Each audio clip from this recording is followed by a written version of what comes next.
ഈ നിക്ഷേപകരുടെ വിവരങ്ങൾ ഉൾപ്പെടെ ഈട് തേടുന്നു എന്ന് തന്നെയാണ് ആതിര. അതുപോലെ തന്നെ കൊച്ചി കോർപ്പറേഷന്റെ ബജറ്റ് അവതരണവും ഇന്ന് നടക്കുന്നുണ്ട്. ആരാണ് ഈ ബജറ്റ് അവതരിപ്പിക്കുന്നത്? അതുപോലെ തന്നെ എപ്പോഴാണ് ഈ ബജറ്റ് അവതരണം ഉണ്ടാവുക? ആതിര, ഇന്ന് കൊച്ചി കോർപ്പറേഷന്റെ ബജറ്റ് അവതരണം 11 മണിയോടുകൂടി ആരംഭിക്കും. ബജറ്റ് അവതരിപ്പിക്കുന്നതുമായി ബന്ധപ്പെട്ട് വലിയ രീതിയിൽ തർക്കങ്ങളൊക്കെ തന്നെ നിലനിൽക്കുന്നുണ്ടായിരുന്നു. എന്നാൽ അതെല്ലാം തന്നെ സമവായത്തിലേക്ക് എത്തിയിരിക്കുന്നു. CPM CPI തർക്കം ഒരു ഘട്ടത്തിൽ ആര് ഈ ബജറ്റ് അവതരിപ്പിക്കും എന്നതിനെക്കുറിച്ചുള്ള ചോദ്യത്തിലേക്ക് പോലും ഉയരുന്ന ഒരു സാഹചര്യം ഉണ്ടായിരുന്നു. അതിനുശേഷം ഇപ്പോൾ ഈ ഒരു ചർച്ചയിലൂടെ കാര്യം പരിഹരിച്ചിരിക്കുകയാണ്. CPI ആ ഒരു തർക്കത്തിൽ അവർ മുന്നോട്ട് വച്ചിരുന്ന ആ ആവശ്യത്തിന് അവർ ഏതാണ്ട് വഴങ്ങിയിരിക്കുന്നു എന്ന് തന്നെ പറയേണ്ടിയിരിക്കുന്നു. ഈ സ്റ്റാൻഡിംഗ് കമ്മിറ്റി സ്ഥിരം ചെയർപേഴ്സൺ സ്ഥാനവുമായി ബന്ധപ്പെട്ട തർക്കമാണ് ഇത്തരത്തിൽ ബജറ്റ് അവതരണത്തെ പോലും പ്രതിസന്ധിയിലാക്കുന്ന നിലയിലേക്ക് കാര്യങ്ങളൊക്കെ എത്തിച്ചത്. ഡെപ്യൂട്ടി മേയറാണ് ബജറ്റ് അവതരിപ്പിക്കുക.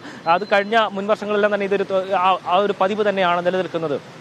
പക്ഷേ ഇത് ഈ മുൻ നിശ്ചയിച്ചൊരു തീരുമാനപ്രകാരം ഈ സ്ഥിരം ചെയർമാന്റെ സ്ഥാനം അത് CPIക്ക് നൽകുമെന്ന് പറഞ്ഞിരുന്നു. എന്നാൽ ആ വാക്ക് പാലിക്കപ്പെട്ടില്ല എന്ന് ചൂണ്ടിക്കാണിച്ചുകൊണ്ടാണ് ബജറ്റ് അവതരണത്തിൽ നിന്ന് പോലും പിന്മാറുന്ന നിലയിലേക്ക് പോലും തങ്ങൾ പോകുന്നു എന്നുള്ള ഒരു കാര്യം ചൂണ്ടിക്കാണിക്കുകയും അതൊരു തർക്കത്തിലേക്ക് എത്തുകയും ചെയ്യുക. അത് എന്തായാലും CPM CPI ഉപേക്ഷിച്ച ചർച്ചയിലൂടെ തന്നെ കാര്യങ്ങൾ പരിഹരിച്ചിരിക്കുന്നു. ഇന്ന് 11 മണിയോടുകൂടി ഡെപ്യൂട്ടി മേയർ തന്നെ ഈ ബജറ്റ് അവതരിപ്പിക്കും. വ്യക്തമാണ്. വാർത്തയുടെ എല്ലാം സമഗ്രമായിട്ടുള്ള വിവരങ്ങൾ നൽകുകയായിരുന്നു കൊച്ചിയിൽ നിന്ന് ഞങ്ങളുടെ പ്രതിനിധി എബി തോമസ്. മറ്റ് വാർത്തകൾ നോക്കാം. കൊച്ചി കോർപ്പറേഷനിലെ മാലിന്യ നീക്കവുമായി ബന്ധപ്പെട്ട യൂസർ ഫീസ് പിരിവിൽ വൻ ക്രമക്കേട്. സംഭവത്തിൽ സ്പെഷ്യൽ ഓഡിറ്റ് നടത്തണമെന്നാണ് വിജിലൻസ് ശുപാർശ. ക്രമക്കേടുണ്ടെന്ന പരാതിയിൽ വിജിലൻസ് മധ്യമേഖല DCP നടത്തിയ പ്രാഥമിക